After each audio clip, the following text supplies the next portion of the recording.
सहनाववतु सहनौ भुनक्तु सह वीर्यं करवावहै तेजस्विनावधीतमस्तु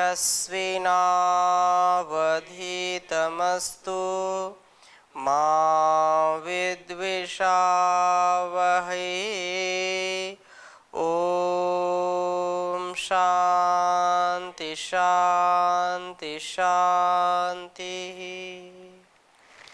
वैदिक जीवन पद्धति की इस कक्षा में आप सबका हार्दिक स्वागत है, अभिनंदन है। यज्ञ का प्रकरण चल रहा है जिसमें उभयकालीन जो आहुतियां हैं उन मंत्रों का हम स्वाध्याय कर रहे थे और हमारे अंदर वह सामर्थ्य उत्पन्न हो जैसा सामर्थ्य अग्नि में है, जैसा सामर्थ्य वायु में है, जैसा सामर्थ्य जल में है। पृथ्वी का धैर्य है और जो अंतरिक्ष और द्युलोक का जो सामर्थ्य है वो हमारे अंदर आए, अर्थात हमारे अंदर उसके गुणों का भाव जागृत हो। हम इस लोक के लिए, इस संसार के लिए ऊर्जा के केंद्र बन जाएं। सुख शांति का आधार हमारे अंदर हो। हम सबके प्रति, पूरी समष्टि के प्रति इतना दिव्यता का भाव प्रकट कर सकें जिससे सब बंध सकें। जो भिन्नता है, जो मानसिक खिन्नता है, उसका अंत हो करके एक संत जैसा जीवन बन जाए। ऐसा यदि हम जी पाएंगे तो बहुत बड़ी बात होगी। यही भाव इन मंत्रों में हम पढ़ रहे थे। ओम जी जी। जैसे स्वामी जी आप कह रहे थे कि सन्यासी का कोई होता नहीं, तो ऋषि दयानंद के तो पूरा विश्व ऐसा मानते हैं कि ऋषि दयानंद को एक बार नहीं 17 बार जहर दिया फिर भी वो विचलित नहीं हुए अपने मार्ग से, और सन्यास के बाद केवल 2 बार अपनी जिंदगी में उनकी आंखों में आंसू आए हैं। जी, इसका तात्पर्य मैंने जो चर्चा की थी इस संदर्भ में की थी, तो लोगों के अंदर ये भाव रहता है। कुछ लोग ऐसे होते हैं कि इनके अंदर, सन्यासियों के अंदर करुणा का भाव नहीं होता है। वो ऋषि दयानंद भी अपने सन्यास में भी 2 बार आंसू आए उनके। यही कह रहा हूँ कि सन्यासियों को जितनी करुणा होती है संसार के लोगों के प्रति, उतना सांसारिक लोगों को नहीं होती। अपने बच्चों को मोह में वो कुछ प्रेम करते हैं, लेकिन अगर वो कुछ ऐसा कार्य कर दें तो उसको घर से भी निकाल देंगे, और जो है उनके स्वार्थ की पूर्ति नहीं करेगा तो उससे द्वेष भी करेंगे, ईर्ष्या भी करेंगे। लेकिन सन्यासी धर्म जो है, सन्यास का जो धर्म है, जो ज्ञान का, विवेक का धर्म है, वहाँ पर व्यक्ति को पता चलता है कि क्या सही है क्या गलत है, और उसको पीड़ा होती है कि मैं इस संसार के लिए बना हूँ, संसार ने मुझको बनाया, मुझको जो जीवन मिला है संसार से मिला है, तो इस संसार के लिए मैं कितना अपने आप को लगा दूं, पर हित में, पर सेवा में अपने आप को लगा दूं, अपने जीवन को लगा दूं। इसलिए करुणा का भाव सबसे अधिक होता है। उनको कठोर दिल नहीं कह सकते, हृदय उनका बहुत कोमल होता है। संत हृदय नवनीत समाना। काम क्रोध लोभ मोह का जब अंत होता है तो व्यक्ति संत हो जाता है। संत हृदय नवनीत समाना, मतलब मक्खन के जैसा हृदय होता है। नवनीत मक्खन को बोलते हैं कि जो सन्यासियों का, संतों का जो हृदय होता है, उस हृदय में इतनी करुणा होती, इतना प्रेम होता है कि वो मक्खन जैसे बिल्कुल कोमल होते हैं, कठोर नहीं होते हैं। वो अपने व्रत के प्रति कठोर होते हैं, संकल्पवान होते हैं। आज तो आगे की चर्चा हम करेंगे। यजमान दैनिक यज्ञ के अंत में निम्न जो है मंत्र से जो स्वकृत कर्म को सर्वरक्षक प्रभु को समर्पित करे। स्वकृत अपने द्वारा किए गए कर्मों को परमात्मा के प्रति समर्पित करें और ऐसे भावों से वह ओतप्रोत रहे। क्या बात कही है कहा कि ओम आपो ज्योति रसोमृतम ब्रह्म भूर्भुवः स्वरों स्वाहा। इसको एक बार लिखेंगे, ओम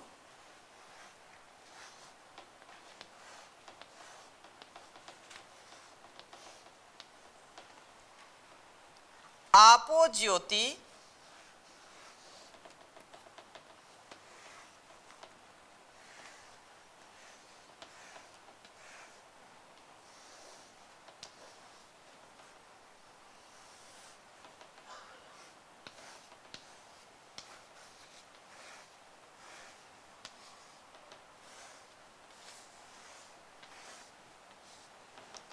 आपो ज्योति रसोमृतम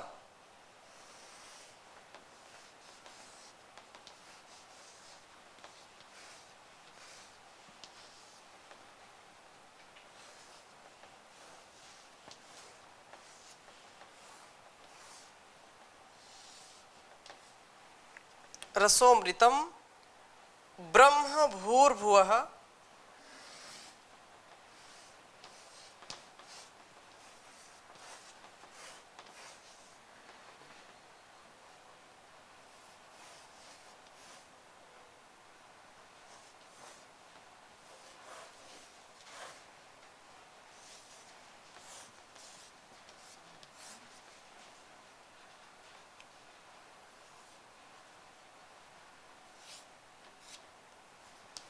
भूर्भुवः स्वरों स्वाहा।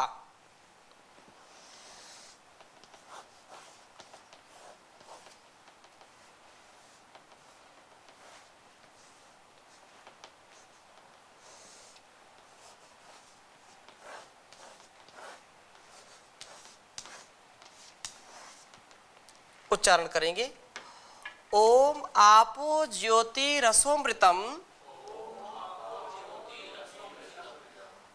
ब्रह्म भूर्भुवः स्वरों स्वाहा। ओम आपो ज्योति रसोमृतम ब्रह्म भूर्भुवः स्वरों स्वाहा।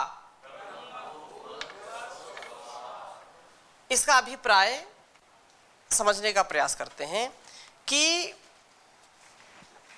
ओम भूर्भुवः, यहां पर आपो ज्योति और वहां अंत में भूर्भुवः स्वरों स्वाहा कहा है। आपो ज्योति, आपः, आपः सर्वव्यापक को कहते हैं।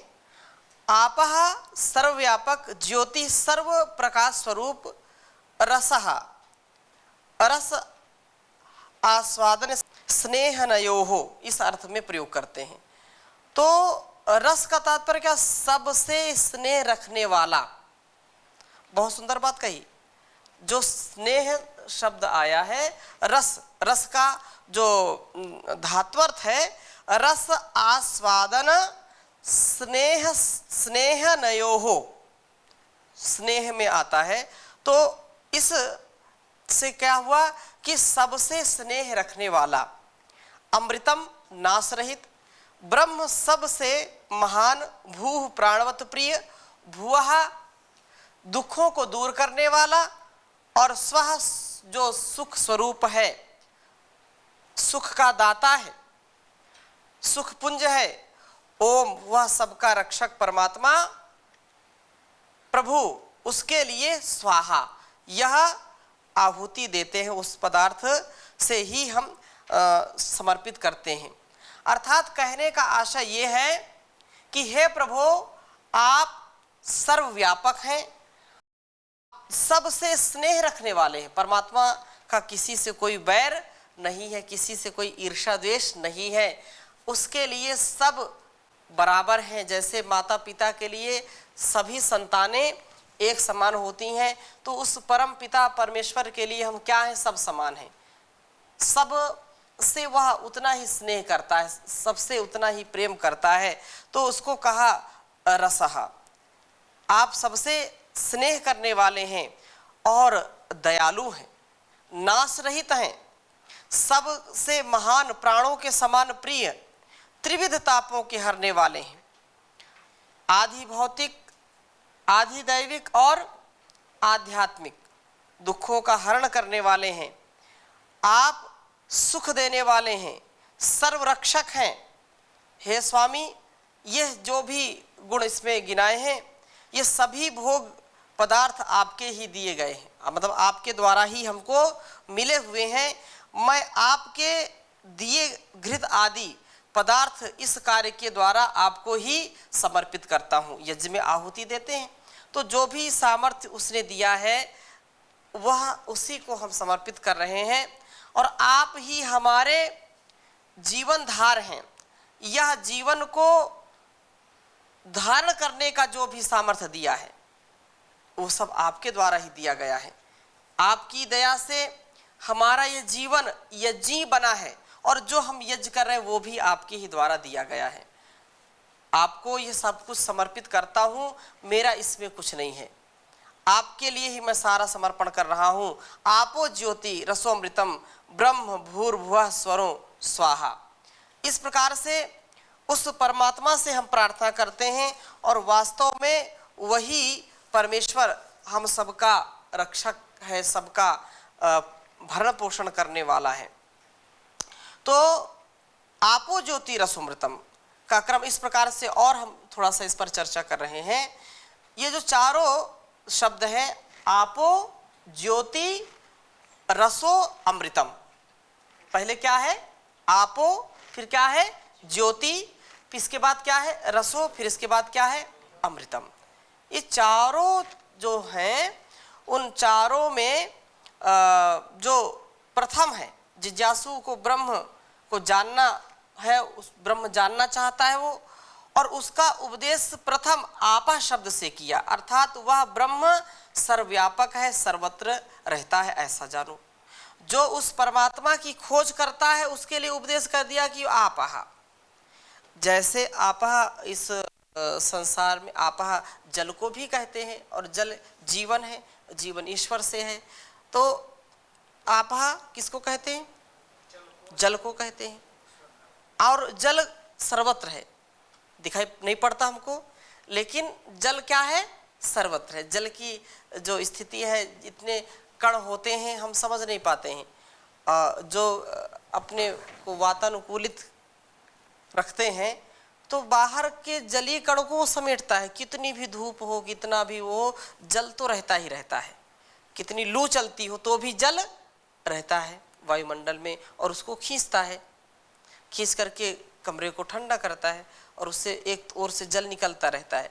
पहले बचपन में हम समझते थे कि इसमें जैसे कूलर में पानी डालते होंगे वैसे एसी में भी पानी डालते होंगे, उससे पानी निकलता रहता है, टपकता रहता है। हमने कहा पानी शायद ज़्यादा हो गया इससे निकलता रहता है, लेकिन उसमें पानी पड़ता नहीं है, कुछ गैसें उसमें डाली जाती हैं, फिर वो सारे जो वातावरण में होता है उसको खींचता है जल तत्व को, और अंदर को ठंडा करता है। लेकिन ये हानिकारक बहुत है, वातावरण के लिए बहुत हानिकारक, क्योंकि वातावरण की नमी को खींच करके क्या करता है, वातावरण को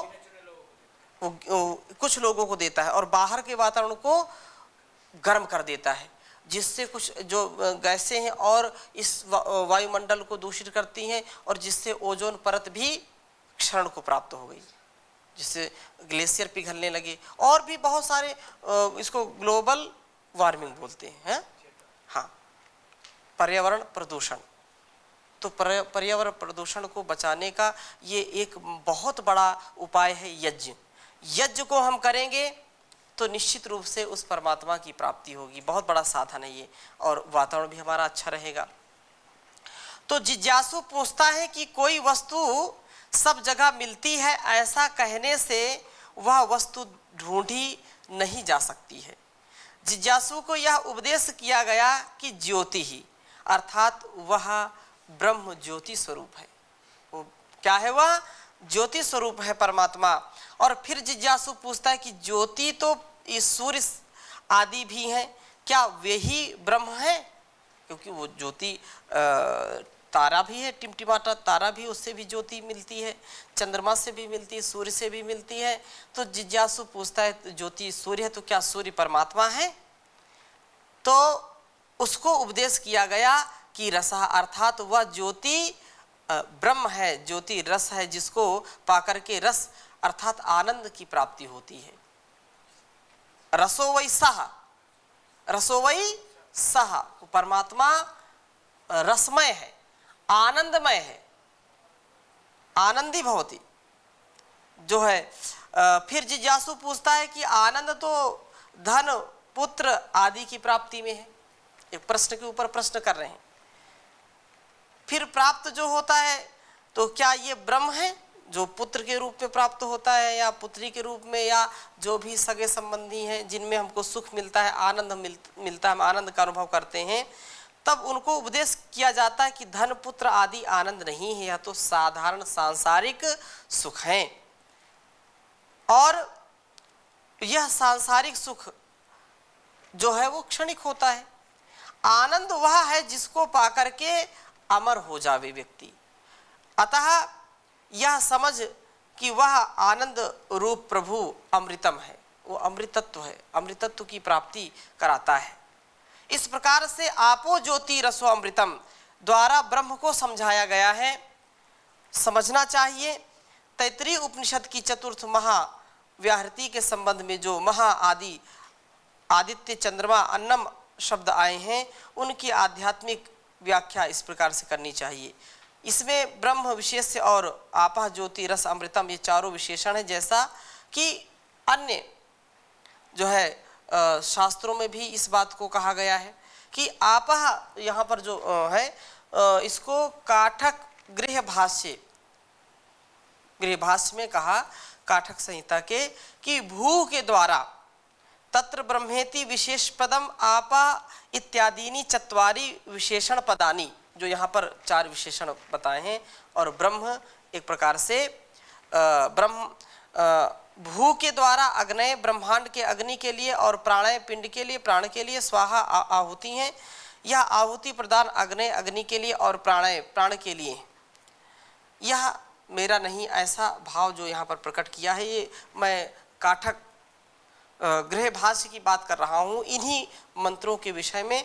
और यहाँ जो भूर्भुवः स्वः अग्निवायवादित्यभ्य जो पिछली कक्षा में चर्चा की थी, तो यही इसमें भाव प्रकट होता है कि जो प्राण अपान व्यान अग्नि वायु सूर्य और प्राण अपान के समान रूप से अध्ययन के लिए जो स्वाहा के द्वारा हम आहुति देते हैं, वो समर्पण का प्रतीक है। वो हमारे जीवन में ऐसी गति प्रगति का प्रतीक है जो मेरे स्वयं के उत्थान के लिए है और समष्टि के उत्थान के लिए है। हमारे जीवन को इस यज्ञ के द्वारा समझाया गया, क्योंकि यज्ञ सर्वहित होता है, सर्व कल्याणकारी होता है, और एक पदार्थ उसमें डालते हैं तो समष्टि के लिए हो जाता है। लिया तो व्यष्टि ने एक अग्नि में ही डाला उसको, लेकिन अग्नि का गुण क्या है? सबको बांटने का है, और उस पदार्थ को कई हजार गुना करके वो सबको देता है। ऐसा स्वभाव हमारा होना चाहिए।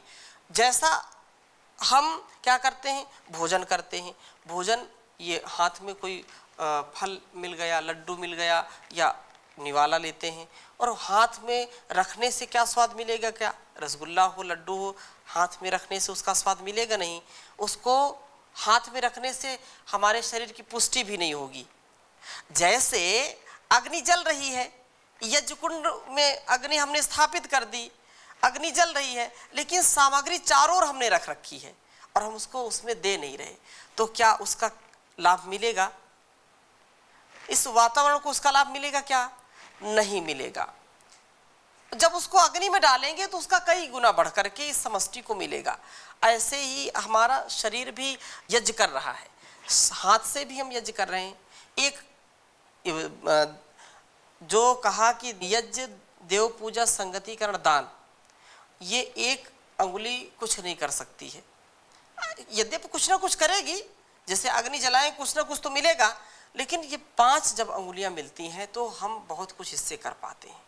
ऐसे तो जिनके बेचारों के एक भी उंगली नहीं, हाथ कटा, वो भी जीवन को जी रहे हैं, लेकिन वो संपूर्णता को प्राप्त नहीं हो सकते हैं या पूर्ण रूप से संतुष्टि को प्राप्त नहीं हो सकते हैं। लेकिन कोई पदार्थ यदि हम पकड़ना चाहें तो केवल एक उंगली से पकड़ नहीं सकते हैं।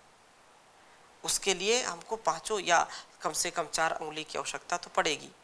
और हमने कोई पदार्थ लिया है, शरीर का अंग होते हुए भी पदार्थ हमारे शरीर को पुष्ट नहीं कर सकता जो हाथ में है, उसको यथा योग्य, जैसे कहा ना यथा योग्य व्यवहार करना, तो यथा योग्य स्थान पर पहुंचाना। फल लिया है, उसको कहां तक पहुंचाना? मुख तक पहुंचाना। मुख में हमने फल रख लिया, पौष्टिक पदार्थ रख लिया और मुंह में स्वाद आया। हाथ में रखने से स्वाद तो नहीं आ रहा था, लेकिन संतुष्टि हो गई। किसी के थाली में भोजन है, किसी के पास फल रखा है, और जब तक मेरे हाथ में नहीं आता तब तक क्या होता है? अरे मुझको मिल जाए, मुझको मिल जाए। मिल गया तो मिलने से भी पूरी संतुष्टि हुई नहीं, फिर क्या हुआ? खाना चाहिए। कोई बोले कि लो मैं आपको केला देता हूँ लेकिन खाना नहीं, इसको रखे रहो, तो उसको रखने से हमको क्या लाभ मिलेगा? कोई लाभ मिलेगा क्या? नहीं मिलेगा। उसको खाने से लाभ मिलेगा। तब उसको ले लिया, मुख में रख लिया, मुख में रखने मात्र से लाभ मिलेगा क्या?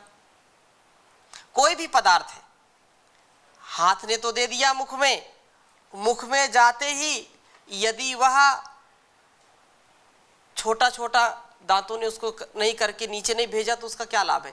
और वो मुंह में रखा रहे, कोई रात्रि भर रखे रहे, दिन भर रखे रहे, तो उससे हमारी शरीर की हानि होगी। हमारे शरीर में विष भी होता है, और वह विष हमारे लिए तो चलो हम उसको बर्दाश्त कर लेते हैं, लेकिन यदि उसको जो रात भर मुंह में रखा है और उसको बाहर निकाल दिया सुबह, और जो भी उसको खाएगा पक्षी वो मर जाएगा। इतना विष होता है कि नहीं होता? ऐसा किया नहीं पहले, लेकिन पहले सुनते रहे हैं, और ये सत्यता ही होगी कि यदि हम मनुष्य यदि मुख में रात्रि में चावल भर करके सो जाए, परीक्षण का विषय है, लेकिन एक बात हम सुनते रहे हैं, और उसको खा करके सो गए, सुबह उठ करके उसको यदि बाहर थूक दें, बाहर चावल को डाल दें, तो उसको जो पक्षी खाएगा वो उसकी बड़ी हानि हो जाएगी, मर जाएगा या हानि होगी। ये ऐसा इतना विष हमारे अंदर होता है। तो मेरा कहने का आशा ये है कि जो पदार्थ हम खाते हैं उसको यदि केवल मुख में हम रखे रहें तो हमारे दांत भी खराब हो सकते हैं, हमको भी हानि हो सकती है। यज्ञीय पदार्थ जो हम लेते हैं उसकी परिणति यज्ञ के भाव को अपने जीवन में उतार करके ही होगी, त्याग पूर्वक ही होगी। जैसे हाथों से उठाया और मुख तक पहुंचाया, और मुख भी यदि चाहे कि मैं इसको रखा रहूं, हाँ, मुख में तो उसका कल्याण नहीं होगा। वो उसका काम है छोटा छोटा कर देना और उसको दांतों से छोटा किया हुआ आंतों तक पहुंचा देना। फिर आंतों तक पहुंच गया, आंतों ने फिर उसका और सूक्ष्म कर दिया, आंतों ने उसको क्या कर दिया? और सूक्ष्म कर दिया, और वो फिर रस, रक्त, मांस, मज्जा आदि जो शरीर का प्रोसेस है उसमें वो पहुंच गया। रक्त, मांस, मज्जा, अस्थि और धातुएं जो हैं, ये मेद आदि सारी चीजें उसमें आ गई। तो ये निश्चित रूप से ये जो प्रोसेस है, उस प्रोसेस से जीवन को हम जिएंगे तो अच्छा होगा। यही बात यहाँ पर कही है कि परमात्मा हमारे लिए सब कुछ देता है, हम जो सामर्थ्य अर्जित करें वो समष्टि के लिए हो। जैसे यज्ञ हम करते हैं और वो समष्टि के लिए हो जाता है। सूर्य चमकता है तो समष्टि के लिए चमकता है। पृथ्वी सब अन्न देती है, हमको अनाज देती है, तो कुछ खाती है क्या वो स्वयं? नदियों से जल मिलता है तो नदी जल पीती है क्या? वृक्ष से फल मिलता है तो फल वृक्ष खाता है क्या? नहीं खाता। ऐसा हमारा जीवन होना चाहिए। जब ऐसा जीवन हो जाएगा तो निश्चित रूप से हम ये कह सकते हैं कि मेरा जीवन यज्ञमय है, कल्याणकारी है, दूसरों के लिए लाभकारी है, विनाशकारी नहीं है, विकासकारी है। विनाश के लिए नहीं, विकास के लिए यज्ञ का हम अनुष्ठान करें तो जीवन हमारा बहुत सुंदर बन जाएगा, सहज बन जाएगा। तो इन्हीं शब्दों के साथ आज की कक्षा को यहीं पर उसका विराम करते हैं। शेष चर्चा अगली कक्षा में करेंगे। ओम शांति शांति शांति।